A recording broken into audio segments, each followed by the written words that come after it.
Hey everyone, welcome back to the channel. Ronan here, and we got a lot to cover today. But before we get into that, we gotta thank the Patreon as always. So, Joshua Thaggart, thank you very much for your support over on Patreon. And as always, analytics are very important, so please don't forget to drop a like and a comment to help fill the algorithm, so that way the video will get to a bigger audience. And if this is your first time here, please don't forget to subscribe and turn on notifications so that way you'll never miss another upload from the channel. Also, if you want to support us even further, please consider becoming a channel member or a patron. You'll get exclusive access to things that I don't put on the main channel, and early access to everything that I do. But with all that being said, let's get into what if Ash won the Pokemon World Championship, Season 5, the Sun and Moon Ultra Journeys. I hope you enjoy.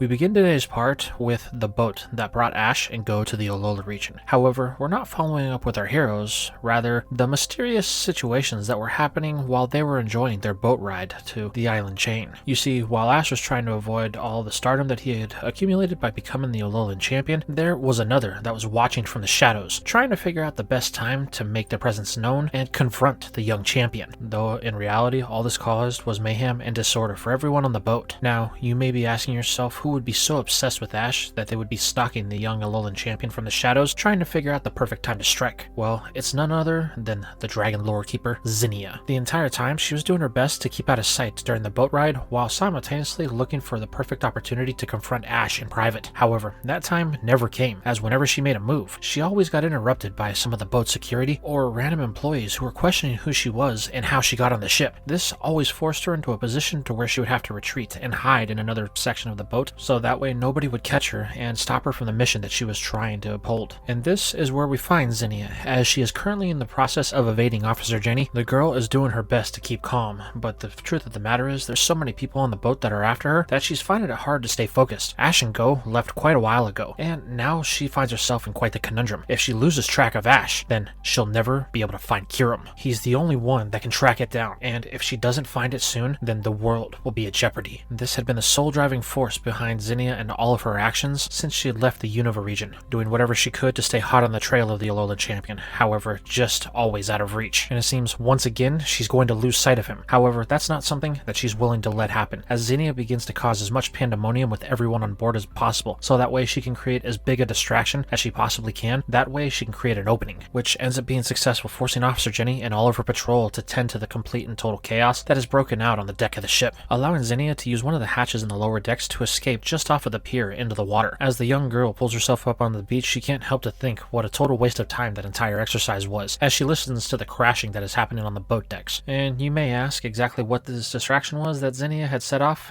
Well, as the girl chuckles to herself, you can see up on the deck the commotion that is happening, as she was not completely idle in her time that she was sitting around in the ship. She managed to commandeer a bunch of Pokeballs that were being held below deck that were being transported to the Alola region as sort of a transplant project. These Pokemon were wild in every sense of the word, only being captured in the Pokeballs to make them easier to transport before they are transplanted into the region of Alola. But when Zenia discovered this, she realized it would be the perfect way for her to get away from the boat, should she ever be discovered, that is, to which is currently what is happening now. However, as the girl finishes up her chuckle, she can't help but to remark that everybody on that boat was so sensitive about people not having a ticket. She doesn't understand the big deal. Now, thanks to that bimbo Jenny, I've lost track of Ash again. Luckily, we're on an island, so he couldn't have gotten too far. However, as the girl finishes this thought to herself, this is when she's going to be met with the pops that were made by Deoxys as it was approaching the region, looking for the source of the signal that it had been tracking, as it was heading over to Pony Island to find none other than Pierce. Seeing what is happening before her, Zenia knows that she has no time to waste, as she has to find Ash, leading the girl to run down the beach in the direction that she knows the boy took off towards, only to come across all of the Pokemon that were left playing on the beach, as she sees a Jeep taking off to the other side of the island with Ash sitting in the passenger seat. This causes her to get a bit frustrated. The young girl could use some of her Pokemon to help close the gap, but she's trying to remain covert on this. Nobody can know that she's here, and the last thing she wants to do is draw attention to herself, especially when it involves Kyurem. No one can know that the Ice Dragon is some way tied to this region. So like it or not, Zenia has to go by foot, hoping that they didn't get too far and she's able to catch up. However, the lore keeper is going to find out that her hopes are in vain, as when she finally manages to close the gap between her and Ash, she arrives just at the moment when Lucario and Ash had stopped at the cliffside, only to be kidnapped by none other than Tapu Koko. Beginning to grow frustrated by the setbacks, Zenia begins to stamp her foot in the shadows as she hides, watching on what is happening. But then, this is when she overhears the conversation between Kukui and Go, and she finds out that there's a transport being sent to the island so that way they can take them to where Ash had headed. At last, finally, something going her way, she says. All I have to do is get on that transport, and I'll finally be able to get the information I seek. However, things may be easier said than done, as we move over to the altar of the sun. It's here we see Jessie, James, and Meowth looking into the portal that was created by Pierce. The three are unsure of what to do, as Jessie tells Meowth and James to both jump in. After all, Pierce has info on Giovanni, and they can't let him get away, especially if he knows where Giovanni is. The redhead has had a bunch of pent-up frustration since the events in Johto, and she knows exactly who she wants to direct it at, the former Rocket leader himself. However, James reminds Jessie that they don't exactly know where this portal goes. It's a hole into ultra space. It could be one of a dozen different destinations at the end of it. They really don't have any way of knowing where Pierce went, to which Meow seconds this. However, Jessie stomps her foot in frustration, telling the Scratch Cat that he better figure out a solution and he better figure it out now. However, just as Jessie is starting this little tirade, this is when we see the arrival of Tapu Koko, who is holding Lucario, Ash, and his backpack. The sudden emergence of the Island Guardian has everyone questioning what is going on, as they land with the flurry, leaving both Ash and Lucario confused. However, as soon as the two get their bearings, the first thing that Ash sees is Team Rocket, as the boy immediately begins to protest them being here. He knows that whatever's going on, they have something to do with it. However, Meowth is quick to shut this down, telling the boy that he's got them all wrong. They want nothing to do with Team Rocket anymore. After what happened in Johto and how Giovanni betrayed them, they've officially resigned from the organization. All they want to do is just live their lives. However, for whatever reason, they keep getting dragged back into things. However, tempers flare as Ash refuses to believe them, stating that if anyone knows what happened to Giovanni, it's them three. However, this is where Jessie butts in, stating that the kid has it all wrong. They have no information on Giovanni whatsoever. However, there is one person that does, as she points to the portal. Pierce, the former Black Ops of Team Rocket. He knows where Giovanni is, and it just so happens he was the one who opened this portal, and he headed inside. We were just here trying to decide on how we were going to go about capturing him, so that way we could squeeze the information of Giovanni and his whereabouts out of him. While this information does pique Ash's curiosity, he's still not quite convinced, causing the boy to accuse them of lying, as they always do, which is seconded by Pikachu. All the while, both Tapu Koko and Lucario are watching on, with the Oromon looking into the portal, unsure of what it is, but knowing full well that there's something on the other side of it that is dangerous, but also in pain. But just as the argument between Ash and Jessie heats up, Lucario turns its gaze to the sky, as it notices something heading straight for them. It's another sonic boom, something that breaks the sound barrier, and it's heading straight for the altar of the sun. Lucario immediately calls to its trainer, telling him to look up, to which Ash does. However, this thing now has the attention of everyone, even the Island Guardian Tapu Koko, as it immediately sees whatever this is as a threat and begins to engage it, trying to protect Ash and the others from any type of aggression that may be coming their way. However, it's quickly evident what this thing is, as it comes into sight. This causes Ash to smile, a bit happy and confused. Latios, he says. However, the Psychic Dragon completely ignores Ash for the time being, as it has its sights set on one thing, and that's Tapu Koko. The Eon Pokemon could sense the distress that Ash was in when Tapu Koko had swooped him up with Lucario and Pikachu, and this is what caused him to leave the safe haven in the Johto region. The young Alolan champion is unaware of this at this current time, but the Jet Pokemon has found a particular fondness of Ash, and it doesn't like the fact that Tapu Koko did what it did, so it immediately begins to engage in battle with the Island Guardian, completely ignoring the fact that it is at a type disadvantage. Tapu Koko can see that Latios is a bit angry about what had happened, and it can feel its emotions running wild, so it does its best to only counter the moves that Latios is attacking with without causing any real damage to the dragon. However, this is going to force Tapu Koko into a rough spot, as he eventually finds himself in a position to where he's going to have to attack back at Latios. However, when things finally come to a head, Ash is forced to step in, putting himself between the two legendaries. That's enough, the boy yells. You two should not be fighting. This causes them both to stop and slowly recoil their attacks. Latios, it's good to see you again. I'm glad that you're safe, but we don't have time for this. Tapu Koko is not an enemy or a threat. There is a much bigger danger at play, and we need to figure out how we're going to stop it. The Eon Pokemon simply levitates in the air, watching Ash as he begins to address Team Rocket. You three know more than what you have said so far, so spill it, or I'm gonna allow Pikachu to hit you with another Thunderbolt until you begin to talk, Ash says. Whoa,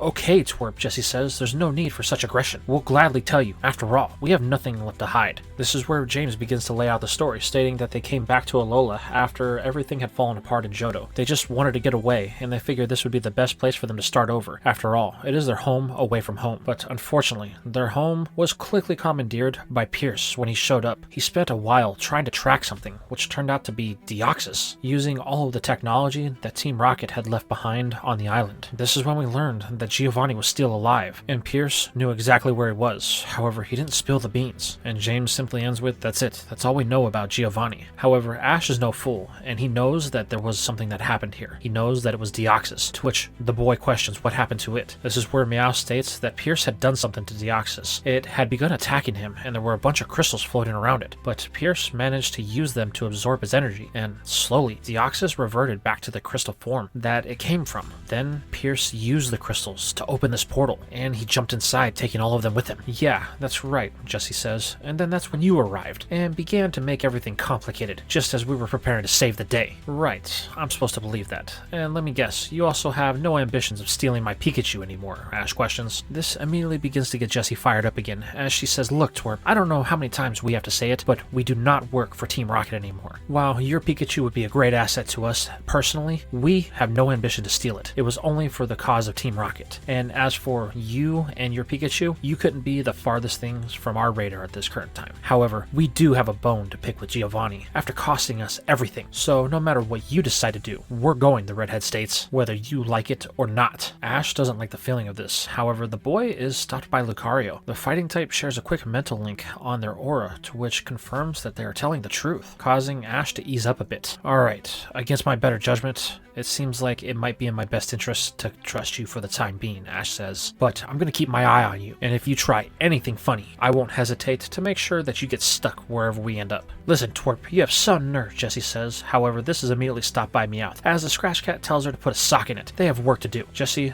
immediately relents, even though she doesn't want to keep her mouth shut. This is when James questions how they're going to find Pierce, to which the Scratch Cat has a little bit of an ace up its sleeve, stating that before Pierce left, he was able to put a tracking device on the shadowy figure, something that just so happens to work while he's traversing through ultra space. So, no matter what you guys are doing in there, we'll be able to track down a signal. However, there is one catch. Somebody's going to have to stay here to monitor things. This is where Jessie, James, and Ash all look at each other. Then they look at Meowth. Whether they wanted to admit it or not, it's the best person to handle technical stuff like this. So they all three unanimously vote that Meowth stay behind, to which the Scratch Cat has no problems, as it doesn't want to go into ultra space due to some bad vibes that it's been getting this entire time. However, there is one question that's going to be raised by Jessie, as she looks at Ash, questioning how they're going to get to this place that Pierce is gone. It's not like they can just hop in the portal. Doing that could send them anywhere across ultra space, to which surprisingly, Ash actually agrees with the redhead for once in his life. However, there's going to be a solution that comes in the form of James, as the purple-haired man simply points to Latios. What about that? He says. Turning his head, Ash looks at the Eon Pokemon. Hey, Latios, what do you say? Would you be willing to give us a hand? The boy questions. The psychic type levitates temporarily, looking at Ash and the others, before glaring down Tapu Koko. However, Latios can sense the severity of the situation. Whatever this portal is, it's not natural. It's like something was forced open. It's radiating a dark aura. Something like a presence that is not natural to this world is emanating from it. And it knows the only way that they're going to be able to close it is from the other side. And if Ash is determined to do it, then Latios will not let him do it alone. This is when the Eon Pokemon lowers himself to the level that Ash is standing at, before nodding for him to hop on. Really? Are you sure, Latios? To which the psychic type immediately nods once again, stating that it's not going to leave Ash alone until this entire mission is done. Excited, the boy hops on with Pikachu on his shoulder, telling Lucario to join him. He then turns to Jessie and James. Well, are you two coming? The boy states. Yeah, I guess, James says. Come on, Jessie, let's get going. To which the redhead doesn't like the fact that she's going to be taking orders from the twerp. After all, she is a few years older than him, and she doesn't see why he has to be the one in charge. However, James simply tells her to zip it. They have a temporary alliance, and they need to make sure that they all work together in order to all get the outcome that they want. So, reluctantly, the redhead hops on the back of Latios with James, before eyeing down Meowth, to which the Scratch Cat looks at all of them, stating that they better hurry back. From the looks of it, the energy that was used to create this portal has made it unstable, and he's not sure how long it's going to stay open. Wherever they're headed, they could end up trapped there if they don't hurry back. Simply looks at Meowth and then to the portal, and with a serious look on his face, he nods before telling Latios to head in, to which the Eon Pokemon wastes no time in obeying this command before rocketing it off straight down the wormhole, off into parts unknown,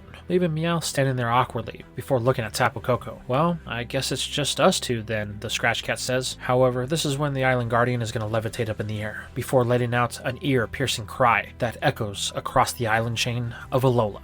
This is where we move back to the cliffside with Kukui and Go as they are currently standing looking out over the water. This is where we currently see the transport inbound from the Aether Paradise, as Zenia is watching from the shadows while the transport sets down just on the cliffside with Kukui and Go preparing to enter. However, they are met by a very pleasant voice as the wife of Professor Kukui, Burnett, comes on, stating that her husband needs to be careful. According to their readings, there is some sort of ultra wormhole that has opened up on Vast Pony Canyon, and it's giving off an energy like she's never seen before. And to top it off, there seems to be some sort of life forms present that she can't quite get a pinpoint on exactly what they are. This is where Kukui asks if there's a possibility that it could be Solgaleo or Lunala, as the professor is completely aware that some months back, Burnett and the Aether Foundation had lost complete ability to track them in ultra space. But unfortunately, Burnett states that this isn't the case. She doesn't know what these life forms are, and she doesn't know if they're friend or foe. All she can say is that they need to be careful, to which Burnett states that in the spirit of this, she's put together a care package for Kukui, as from within the console at the front of the ship emerges what looks to be like some sort of box. With her husband inquiring what this is, Burnett explains that it's an ultra space wormhole generator. It's based off of the technology from a professor that went missing a few years back in the Sinnoh region. While his theories were a bit outlandish, he was onto something in being able to open up wormholes to other realities. Once she was able to get her hands on it, she was able to create a stabilizing method to create a wormhole. However, there is only one caveat. This is a one-way ticket, which means that they can either use it to get home or to slide to another ultra space. So Kukui better only use it in emergencies. With a nod, the professor says he understands before telling his wife that he loves her, and he'll be in contact soon. The comms then go dark as they prepare to lift off. With Kukui and Go strapping in as the back door closes, Zenia uses this as her chance to get in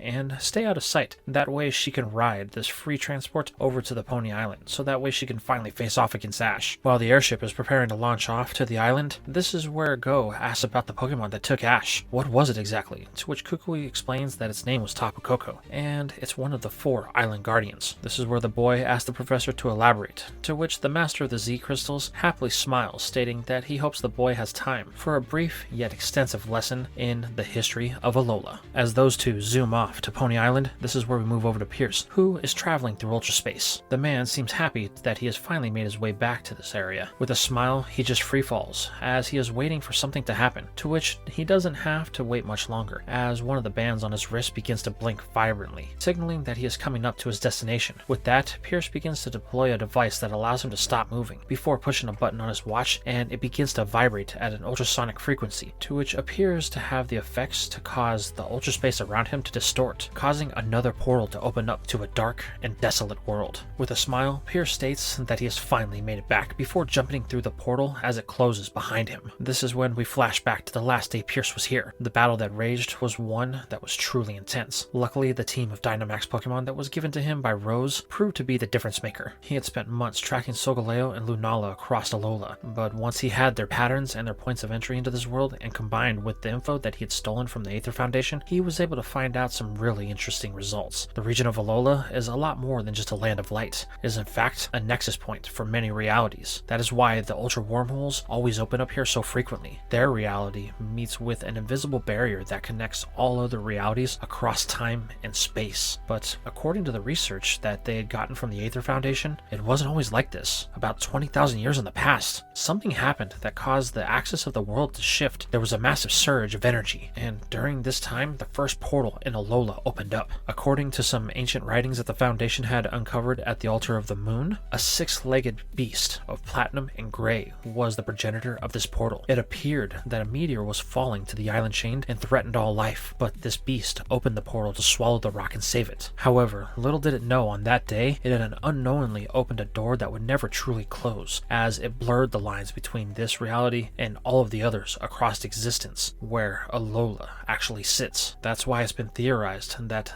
the island chain is a nexus point, and since then, other life forms have emerged to drain their planet of its resources. That's what brought Pierce here the first time. There was something that only existed on this side of the wormhole. This is when we move back to the present, as we see Pierce walking across a scarred battlefield that houses craters from giant attacks, only for the man to stop as he stares at 3 giant crystals before him. As the reflection pans across one of them, the face of Pierce in it shifts to what looks like a giant wing, only to reveal that this crystal houses the entire Pokemon known as Lunala. However, that's not the only prisoner here, as the other 2 have captured captured the ones known as Solgaleo and Necrozma. Months of research and patience led to this point, Pierce thinks to himself as he looks at the three and to a machine that is currently broken on the ground. He thinks about the day he was here last. Using all of the info that he had collected from the Tree of Beginning, Macrocosmos was able to develop a techno version of the crystals that would dissolve things to keep the tree protected. But this has many more applications, like capturing Pokemon in what they now see these crystal prisons, until they could be dealt with accordingly. However, they can't plan for everything, Pierce thinks to himself as he begins to show a little bit of disdain for the machine that is broken on the ground. The plans were perfect, but then that fool Giovanni had to do what he did. This is when we flash back to the day that Giovanni had opened his portal at the burned tower and battled Ash. The surge of emotions, aura, and energy had an unexpected result, as Pierce had turned on his machine at the exact same time that Giovanni was in the middle of that battle while his machine was working. Unknowingly, the two connected and synced with each other, only to open up a portal to this world where Pierce had spent so much time trying to capture the three legendaries of Alola. But unfortunately, his plans were going to have to be shelved, as something had happened with the connection between the two devices. The energy from the other side overloaded his machine, causing it to short circuit and the wormhole to become unstable before it began pulling everything from this reality back into theirs. However, the only thing that would cross the interdimensional border was Pierce himself, as he was pulled straight into the burned tower as it was collapsing on Giovanni, which by this time had temporarily lost his sanity. Knowing that Rose wouldn't accept his return without a good excuse for failure, Pierce captured his old boss and begun to make his escape. It took some time to get away without being detected, but eventually he was able to make it back to Rose Tower, and Giovanni slowly began to regain his sanity and spilling his secrets after some convincing. That is when they learned from him that the Deoxys crystal shared the same energy as Ultraspace, and the one that had made this discovery was none other than Dr. Zager. That is why Rose decided to make him a very generous offer, and how the doctor came to work for Rose to begin with. Through his research, Zager learned that the Deoxys crystals shared a lot of similar energy to a meteor that had fell in the Arctic some years back, and also with one that had fell in the ancient past of Sinnoh that seemed to be stopped by an outside force, and to the last one, the meteor that fell here, the one that Necrozma had stopped. It nearly destroyed this world, but that's when Pierce looks into the crystal, to which Necrozma looks back with a glaring eye of disdain for the man. You sacrificed your light in the process, Pierce says, rubbing the crystal that Necrozma now is glaring at the man through. I can see that you're angry. Just know that I don't mean you any harm, and I'm sorry that you three had to sit here this entire time, conscious while you were trapped in a prison that would never allow you to escape. That was never my intention. Merely to subdue and transport you. That was it. But luckily, the time has come for us to rectify old mistakes. Now, don't worry. You three will be free soon. With the help of Necrozma and the Prisma Brain, they will also be able to find its other parts and make the three of them whole again. This statement begins to cause both Lunala and Solgaleo to frantically begin moving in their crystals, testing the actual limits of endurance of the material that has them captured.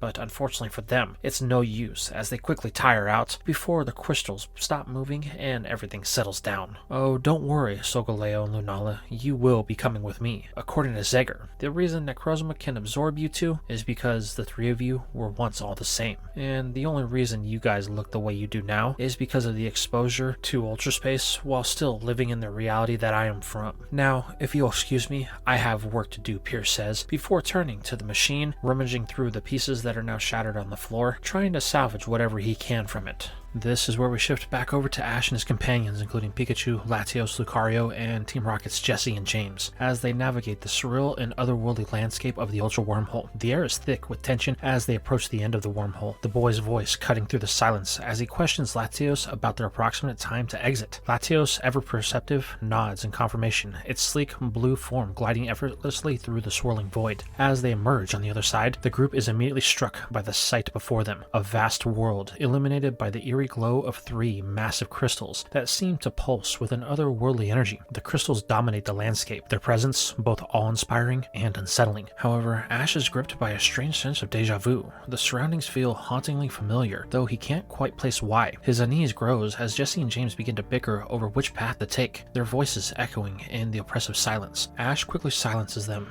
his instincts telling him that caution is paramount in this strange place. Turning to Lucario and Latios, he asks if they can sense anything in the dark darkness. Both nod in response, with Lucario urging Ash to focus on the aura surrounding them. As Ash does, his vision sharpens, and he becomes acutely aware of the numerous life forms lurking in the shadows. These beings radiate fear and anger, their emotions palpable and overwhelming. It's a chilling revelation, and Ash's sense of having been here before intensifies, though the memory remains frustratingly out of reach. Latios, seemingly attuned to the crystals, lets out a mournful cry and gestures towards them with its head. Ash, trusting his companion's instincts, urges Latios to lead the way. As they move closer to the crystals, the atmosphere grows heavier, the weight of the unknown pressing down on them firmly. Finally, they encounter Pierce, who greets them with an unsettlingly cheerfulness. His demeanor is almost theatrical, as he announces that they have arrived just in time for the show. The cryptic statement sends a shiver down Ash's spine as well as all of the others, and the group braces themselves for what lies ahead, knowing that the true challenge is only beginning. The crystals loom ominously in the background, their purpose and power still shrouded in mystery. As Ash's lingering sense of familiarity continues to nod him, hinting at a deeper connection to this dark world that has yet to be revealed. Moving back to Koko and Go, things unfold with a sense of urgency and mystery as the group arrives at the Altar of the Sun, a place steeped in ancient lore and significance. Koko and Go arrive, their expressions a mixture of determination and curiosity. As they exit their craft, their attention is immediately drawn to the mysterious Hole and Meowth, who stands nearby, seemingly awaiting them. The tension is palpable as Go, ever the impulsive and passionate trainer, decides to confront Meowth head-on. He commands Raboot to attack, but Meowth, with a surprising level of calm and clarity, stops him in his tracks. The cat-like Pokemon explains that Ash and his friends have already ventured through the hole, and he is currently tracking their movements. Meowth reveals a startling piece of information. A former Team Rocket operative is believed to be behind the opening of the wormhole. This revelation sends a ripple of concern through the group. Go, confused and slightly skeptical, questions why a former Team Rocket member would do such a thing. Meowth, with a hint of bitterness, explains that ever since the events in Johto, Team Rocket has been met with nothing but disdain and mistrust. He urges them to accept his help, as he, Jesse, and James have left the organization for good, and emphasizing that he is the only one who truly understands the situation. To prove his point, Meowth reveals that he sent a drone through the wormhole after Ash and his friends, and in a few minutes, they should have a live feed to what is happening on the other side. As they wait for the feed to come through, Kukui, ever the resourceful and forward-thinking professor, decides that it's time to bring out the kahuna. Go and Meowth exchange puzzled glances, wondering what this kahuna could be. Their curiosity is soon satisfied, as Kukui unveils a massive state-of-the-art flying machine, a marvel of technology designed to navigate the treacherous conditions of ultra wormholes. The machine that is just big enough for two is awe-inspiring, equipped with advanced navigation systems, protective shields, and enough power to withstand the unknown forces within the wormhole. The group takes a moment to inspect the machine, marveling at its capabilities and discussing the potential risks of venturing into the wormhole. However, their attention is abruptly diverted as Zenia, who has been quietly observing the situation, seizes the opportunity to make her move. With a determined look in her eye, she makes a break from the wormhole from within inside the transport. Meowth is the first to notice her and raises the alarm, but it's too late. Zenia, driven by her own motivations and unburdened by the caution of the others, leaps into the wormhole without any protection or means of controlling her trajectory. Her reckless actions leave the group in a stunned silence for a moment before Kukui snaps into action. Realizing the gravity of the situation, the professor declares that they can't afford to wait any longer. They need to follow that girl immediately, as her unprotected entry into the wormhole could have dire consequences. With a sense of urgency, the group prepares the flying machine for launch. The atmosphere is tense as they board the machine, with both Go and Kukui steeling themselves for the unknown challenge that lies ahead.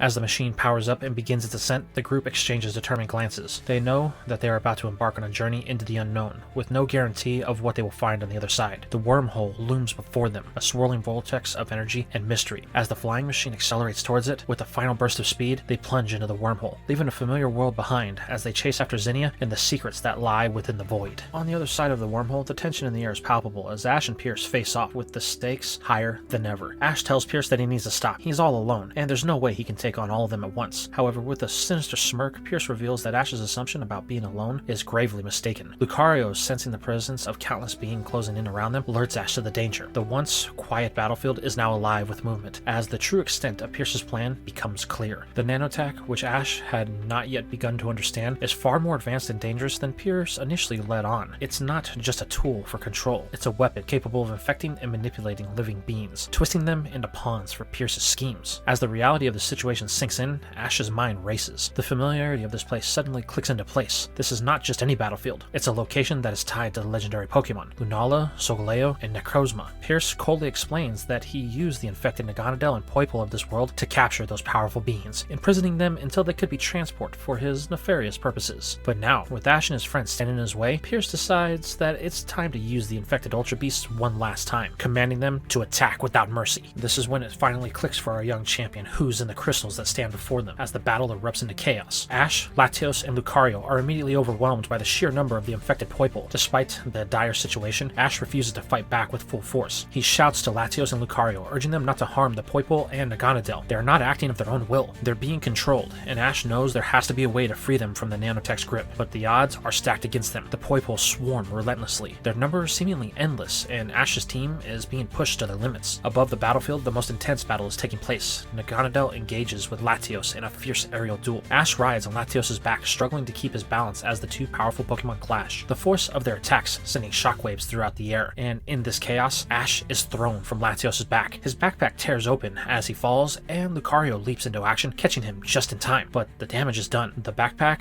now ripped open, begins to spill out its contents. At first, Ash doesn't think much of it, but then he hears a familiar cry. It's Rowlet, one of his beloved Pokemon from Alola, who had been resting inside of the bag. Lucario confirms Ash's worst fear. Rowlet is in danger, and the Poipole are swarming towards the fallen bag. Ash's heart races as he realizes what is at stake. He calls out to Pikachu, and the two immediately rush towards the bag, determined to save Rowlet. Meanwhile, Lucario and Latios do their best to hold off the infected Poipole and Naganadel, their movements swift and precise as they buy Ash and Pikachu precious time. Team Rocket surprisingly steps up to help as well, using their Pokemon to fend off the hordes. Despite their usual antics, they prove to be a valuable ally in this desperate fight, as both Seviper and Cacnea prove to pull their weight, holding off the Poipole just as efficiently as Lucario and Latios. As Ash and Pikachu make their way toward Rowlet, the battle rages on. Lucario and Latios fight valiantly, but the numbers against them are growing. The infected Poipole are relentless, their movements coordinated and aggressive. Ash knows that they can't keep this up forever. They need a plan, and fast. His mind races as he tries to think of a way to free the Poipole and Naganadel from the Nanotech's control. The key must lie in the technology itself, but how can they disrupt it without causing harm to the Pokemon? The situation grows more dire by the second. Rowlet's cries grow louder, and Ash pushes himself to move faster. Pikachu even unleashes powerful thunderbolts, clearing a path through the Poipole,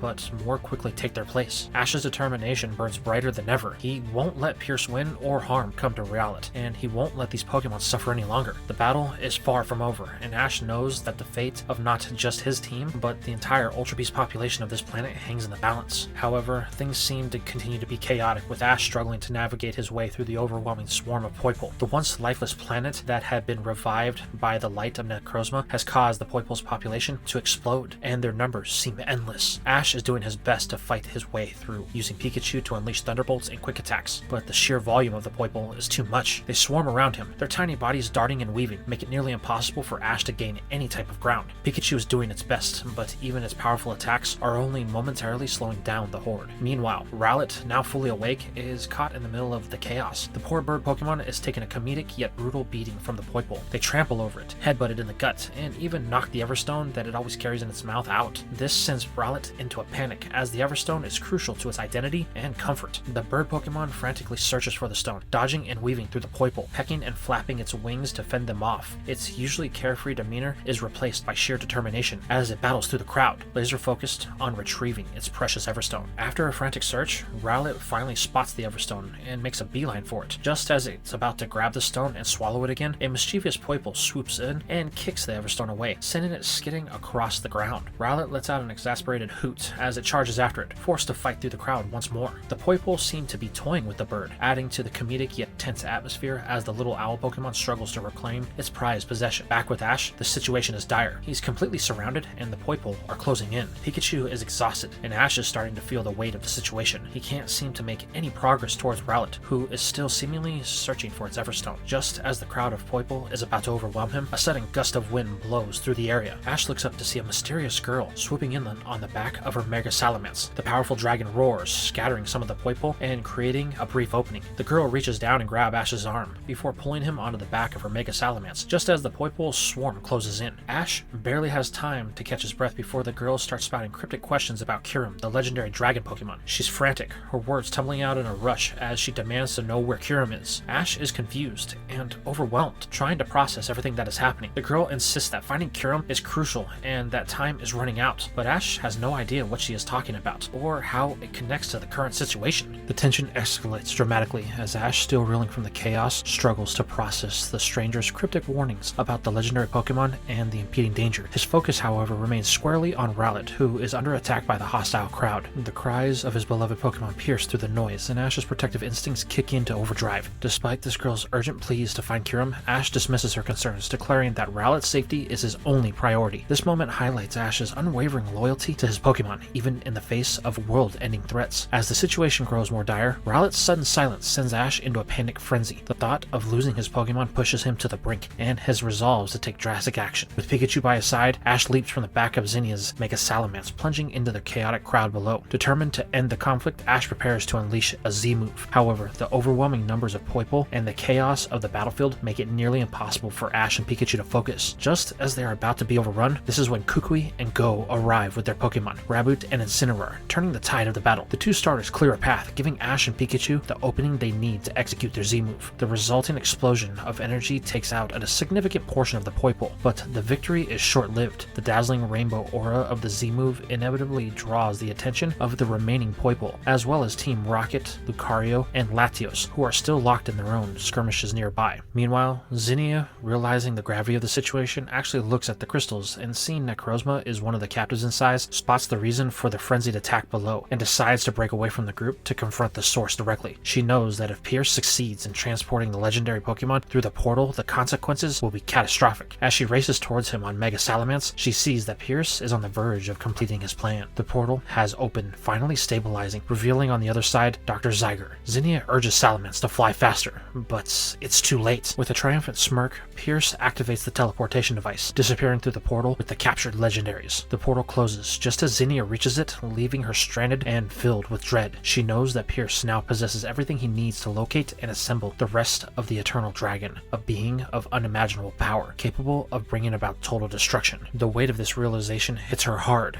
and she's overcome with panic. Pierce now has the one thing he needs to find the remaining pieces. If they are assembled, then the world as they know it will come to an end. The sudden disappearance of Pierce sends shockwaves through the battlefield, causing chaos and confusion to ripple through the ranks of the Poipole. The nanites that had been controlling them, once held together by Pierce's temporary fixes, now fall away like metallic dust, leaving the Poipole disoriented and vulnerable. The machine that had been used to control them sputters and shorts out, its lights flickering before going dark entirely. Without the nanites binding them to their aggressive behavior, the Poipole stop their attacks, their once menacing movements now replaced with uncertainty and fear. The battlefield falls into an eerie silence, broken only by the distant hum of the collapsing machinery and the occasional cry of confused Poipole. Amidst this chaos, Ash seizes the opportunity to move. His heart races as he hears the desperate screams of Rowlet echoing through the air. Without hesitation, he sprints in the direction of the sound, his mind focused solely on finding his beloved Pokemon. As he runs, he notices something unusual, movement that doesn't match the colors or pattern of the Poipole. His instincts kick in, and he rushes towards it, hoping that Rowlet is safe. When Ash finally reaches the source of the commotion, he is met with an unexpected sight. Instead of the small, round Rowlet he had been searching for, he finds the evolution, a Dartrix standing there, looking completely bewildered. The newly evolved Pokemon seems entirely unaware of its transformation, its attention focused on the Everstone lying on the ground. Without a second thought, Dartrix picks up the Everstone and swallows it once more, as if trying to return to its previous form. Ash stares in disbelief, his mind racing to process what just happened. Dartrix, is that you? Ash questions, his voice tinged with both concern and amazement. The Dartrix looks up at him, its expression a mix of confusion and curiosity. It tilts its head, seemingly unaware of the dramatic change it has undergone. Ash tries to explain, gesturing to the Everstone and then to Dartrix itself, but the Pokemon doesn't seem to grasp the situation. It looks around, searching for Ash's bag, as if hoping to return to the familiar comfort of the sack. However, when it tries to squeeze into the bag, it quickly realizes that it no longer fits. Dartrix, you evolved, Ash says gently, holding up his Rotom phone to show the Pokemon the reflection inside of it. Dartrix's eyes widen in shock as it finally sees its reflection. Panic sets in as it flaps its wings and lets out a series of distressed cries, clearly overwhelmed by the sudden change. Ash steps forward, placing a reassuring hand on Dartrix's back. It's okay, he says soothingly. You're still you, just a little different now. We'll figure it out together. As Ash continues to calm Dartrix, the tension on the battlefield begins to dissipate. The Poipole, now free of the control of the nanites, scatter into the surrounding areas, their aggression replaced by confusion and fear. The once chaotic scene begins to settle, leaving Ash and his Pokemon to process the events that have just unfolded. However, things are not going to remain peaceful for long, as the mysterious girl that had been berating Ash about Kyurem steps forward. With an aggressive demeanor and an accusing accusatory tone, which immediately sets the stage for conflict. She storms up to Ash, her eyes blazing with a mix of anger and desperation, demanding answers about Pierce and Kiram. Her words are sharp and pointed, as if she holds Ash personally responsible for whatever has happened. Ash, caught off guard by her sudden appearance and hostility, is visibly confused and frustrated. He insists that he has no idea who Pierce is or what she means by hiding Kiram. To him, she seems like a stranger who has inexplicably targeted him during an already difficult time. The girl, however, is relentless. She refused to believe Ash's claims of ignorance, convinced that he is withholding information or lying to her. Her aggression escalates, and the tension between the two grows palpable. Ash, feeling unjustly accused, fires back, calling her crazy for showing up out of nowhere and starting a fight when everyone is already dealing with the aftermath of Necrosa's disappearance and the Poiple losing their home. This argument spirals into a heated exchange, with both parties talking over each other, their voices rising in frustration. Just as the situation threatens to boil over, Professor Kukui steps in, his calm and authoritative presence cutting through the chaos. He points out that this is neither the time nor the place for this confrontation. The Poiple, who have lost their home and are struggling without the light of Necrozma, are the priority. His words strike a chord with the mysterious girl, who finally pauses and takes a step back. She seems to realize that her anger and accusations are only making things worse, and she reluctantly backs down, though her frustration is still evident. With the immediate conflict diffused, the group turns their attention to the pressing issue at hand, finding a way to get everyone home. This is where Kukui reveals that he has a device given to him by Burnett, which might be able to help. However, this is when the professor asks about the location of the other two that had helped Ash, the ones called Jesse and James. They should really find the duo before they activate it. This is where the boy asks Lucario to use its aura sensing abilities in an attempt to locate the duo, but it comes up empty-handed. It seems they are nowhere to be found, leaving the group with not really any other options. Knowing full well the capabilities of a Lucario, Kukui then decides that they can wait around no longer and takes matters into his own hands, activating the device and opening up a portal. But this situation brings up another problem. What about the Poiple? They can't simply be left behind in the current state of their world, without a home or the light that they need to survive. Ash, ever the compassionate and quick-thinking hero, comes up with a solution. He invites the Poiple to come back to Alola with them. There, they will have plenty of sunlight and a safe place to stay until they can figure out how to find Necrozma and restore their world. The offer is met with a mixed reaction. Some of the Poiple, led by Naganadel, are willing to take Ash up on his offer due to the urgency of their leader. They see it as a chance to start anew and are grateful for his kindness. However, others are hesitant. Despite the hardships they face, they are deeply attached to their home and are unwilling to leave it behind, even in its current state. This division creates a bittersweet moment as the group prepares to part ways. However, as the portal stabilizes, Ash, his friends, and the Poiple who have chosen to accompany them step through, leaving behind those who have decided to stay, leaving behind the now darkened world with a sense of uncertainty and fear as the portal closes behind them. The ride through the Ultra Wormhole is a tense one, with Naganadel looking back, ashamed that it was unable to protect its home as the leader of its race. Seeing this, Ash turns to the dragon. Listen, I know things seem hopeless now, but I promise, you will return to your home one day. We were able to restore the light of Necrozma once, and we can do it again. Naganadel can't help but feel a sense of calm. It has seen Ash do wondrous things. His optimism gives a momentary relief to the Ultra Beast as they continue to soar through Ultra Space. Moments later, Ash, Go, Kukui, and the rest of the Pokemon step out of the portal and back into the vibrant landscape of Alola. The small group of Poiple, now reunited with Ash's Naganadel, buzz with excitement, their cheerful chitter filling the air. However, the moment is short-lived as the mysterious girl, who has been traveling with them, suddenly breaks away from the group. Without a word of explanation, she leaps on the back of her Mega Salamence, her expression a mix of urgency and determination. Ash, catch him, she calls out, her voice carrying a weight of foreboding. You better be ready. If the Eternal Dragon rises, the world will be doomed. Her words hang in the air like a storm cloud, leaving everyone stunned. Before anyone can react or ask questions, Salamence lets out a mighty roar, and the girl takes off into the sky, disappearing into the horizon. The group is left in stunned silence, the gravity of her warning sinking in. Ash clenches his fist, his resolve hardening. He doesn't fully understand what she meant by the Eternal Dragon, but he knows one thing for certain. If there's a threat to the world, he will be ready to face it. Go, ever the curious researcher, immediately starts theorizing about what this Eternal Dragon could be, while Kukui places a reassuring hand on Ash's shoulder, reminding him that they'll face whatever comes together. Meanwhile, Latios, who has been quietly observing the group, seems to have softened its demeanor towards Ash. The legendary dragon had initially been distant and aloof, but after witnessing Ash's bravery and selflessness during their journey in the other world to save his Pokemon, it appears to have developed a newfound respect for the young trainer. Ash smiles warmly at Latios, thanking it for all of its help. Latios responds with a gentle nod,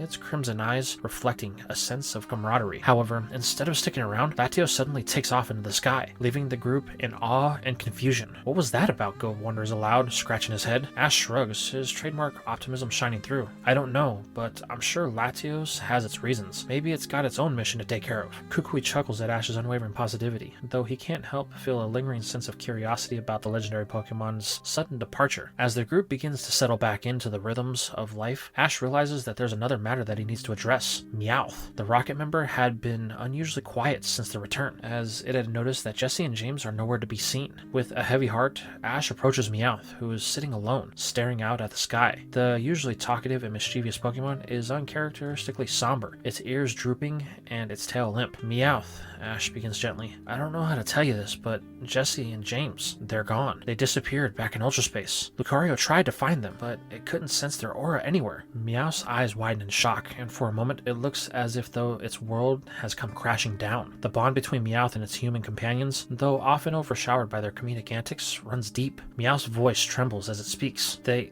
can't be gone. We've been through everything together. I gotta find them. Seeing Meowth's heartbreak, Ash and Go exchange a glance before offering a solution. Meowth, you could come with us, Ash says kindly. We'll help you figure out where they went. You don't have to do this alone. Go nods in agreement, adding, yeah, we're a team. We'll figure this out together. But Meowth shakes its head, its determination shining through its tears. Thanks, but no thanks. This is something I gotta do on my own. Jessie and James, they're my family. I gotta find them, no matter what it takes. With that, Meowth stands up, its usual spark of determination reunited. It gives Ash and Go a grateful nod before turning and running off, its small figure disappearing into the distance. Ash watches Meowth go, a mix of admiration and concern in his eyes. I hope it'll be okay, he murmurs. Go places a hand on Ash's shoulder. Meowth's tough. If anyone can find Jessie and James, it's them. Kukui smiles reassuringly. You've all done all you can. Ash, sometimes all we can do is trust in our friends. This causes our hero to chuckle a bit, as this is the first time that anyone's actually referred to Meowth as his friend. As the sun sets over Alola, casting a golden glow over the landscape, Ash takes a deep breath, feeling the weight of everything that has happened. The mysterious girl's warnings, Latios' departure, Meowth's quest. It's all a reminder of how vast and unpredictable this world is. The air is thick with sorrow as the group takes in the devastation that they had left behind. The once vibrant world of the Poiple is now a shadow of its former self, reduced to ruins. The refugees, displaced, frightened, and without a home, huddled together, their eyes reflecting a mix of despair and resilience. Ash stands among them, his heart heavy with guilt and sadness. He feels the weight of responsibility pressing down on him, knowing that their plight is tied to the chaos unleashed by Pierce. His expression is one of quiet grief, and everyone around him can see the pain etched across his face. He doesn't need to say much. His emotions are written plainly for all to witness. Ash turns to Naganadel, the solemn guardian of the shattered world. With a determined yet somber tone, he makes a promise. He will find Necrozma, no matter what it takes. He will restore the light to his world and give the Poiple a home again. This vow, born out of both duty and compassion, a reflection of Ash's commitment for helping those in need. But there's an added layer of urgency. Pierce has Nebby in his clutches. The stakes are higher than ever, and the pressure mounts as Ash realizes the enormity of the task ahead. The mood is heavy, the kind of weight that makes it hard to breathe. The group is silent, each person lost in their own thoughts, grappling with the enormity of the situation. It feels as though the world itself is holding its breath, waiting for something to break the tension. And then, just as the sadness threatens to overwhelm them, a glimmer of hope arrives. A transport from the Aether Foundation descends, its sleek design a stark contrast to the altar of the sun. The doors open, and out steps a familiar professor, Burnett, cradling a baby in her arms. The sight is unexpected, a sudden shift of tone that catches everyone off guard. Ash's eyes widen as he approaches, curiosity and a flicker of warmth breaking through his sadness. The baby coos softly, its innocence a stark reminder of the beauty and fragility of life. This is the moment that Ash's adopted parents both step forward, their faces glowing with pride and joy. They introduce Ash to his baby brother, a new addition to their family. The revelation is both surprising and heartwarming, a beacon of light in the midst of darkness. Ash's initial shock gives way to a soft smile, the first genuine one he's worn in what feels like forever. He gently reaches out to the baby, his finger brushing against its tiny hand that instinctively wraps around his. In that moment, the weight of the world seems to lift, if only slightly. The arrival of the baby symbolizes new beginnings for Ash, a reminder that even in the darkest times, there is always room for hope and love.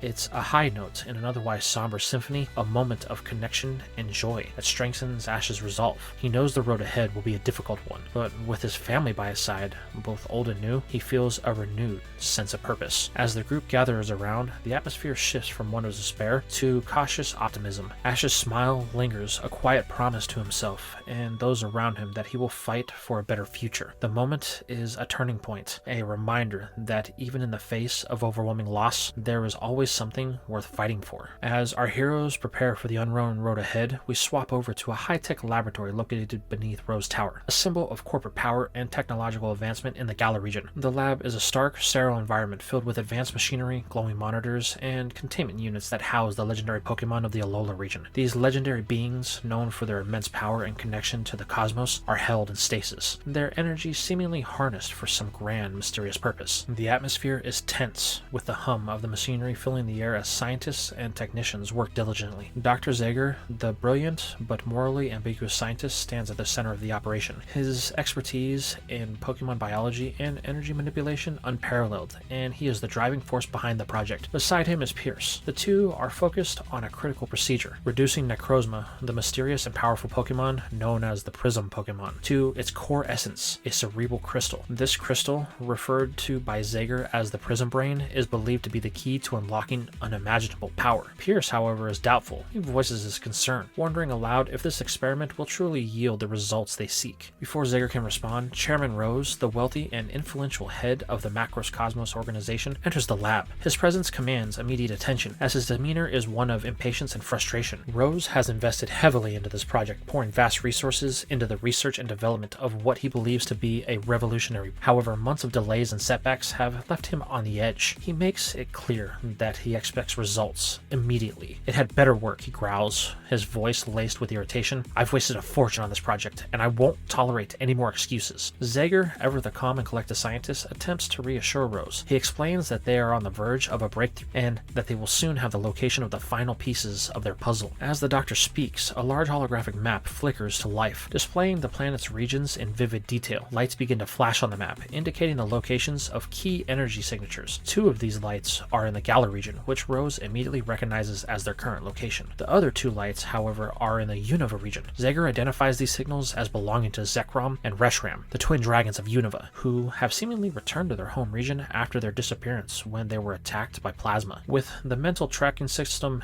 they've developed, Zager explains locating Zekrom and Reshiram will be a straightforward task. Their energy signatures are clear, and their movements can be monitored with precision. However, the final piece of their plan remains elusive. Rose demands to know where it is, his frustration boiling over as he slams his fist on the desk. Zager hesitates before revealing that the last component seems to be hidden, possibly shielded by something of equal power to the Prism Brain, or even concealed in another dimension. This uncertainty infuriates Rose, who insists that they cannot complete their ultimate goal, the reconstruction of the dragon, without this missing piece. This creature that Rose speaks of is implied to be a being of immense power, possibly a fusion or reconstruction of a legendary Pokemon, with Necrozma's Prisma Brain serving as its core. The project's success hinders on obtaining the final component, and Rose's desperation is palpable. He orders Zager to spare no effort in locating it, threatening dire consequences if they fail. Zager and Pierce exchange uneasy glances, aware of the stakes, but also wary of the dangers that they may unleash in their pursuit of power. The tension in the lab is thick, as the lines between scientific ambition and reckless hubris grows increasingly blurred. And this is where we are going to leave things for now. So tell me, how did you feel about this part? Did you enjoy Ash's return to Ultra Space and the help that he had gotten from Latios? What is the Jet Pokemon's connection to Ash and the intention that he has for the young champion? What about the devastation that had occurred in the world of Naganadel and its Poipole brethren? Why did Pierce track them down all the way across Ultra Space simply to capture the legendaries of the Alola region? And what significance do they play in this role of the Eternal Dragon? What about the nanites that were developed by Macros Cosmos that Pierce used to control the Naganadel and Poipole? Is this the last time we've seen them, or will they be coming in a future part? And how about Ash's evolution in his Rowlet evolving into Dartrix? How did you feel about that? And let's not forget about Zenia. She seems to have an obsession with Kyurem, and rather than explaining herself to Ash, she simply accuses him of being a gatekeeper, protecting it and preventing her from securing the Dragonite type. What significance does it play in the plans that Rose has, as he seems to be after not only it, but Zekrom and Reshiram as well? And just how are the three legendary dragons of Unova connected to the three legendaries of Alola? Things seem to be heating up, as the true villain of our story is becoming more and more clear as the parts go on. But I'm curious to what what you guys think, so let me know your thoughts, comments, and theories down below.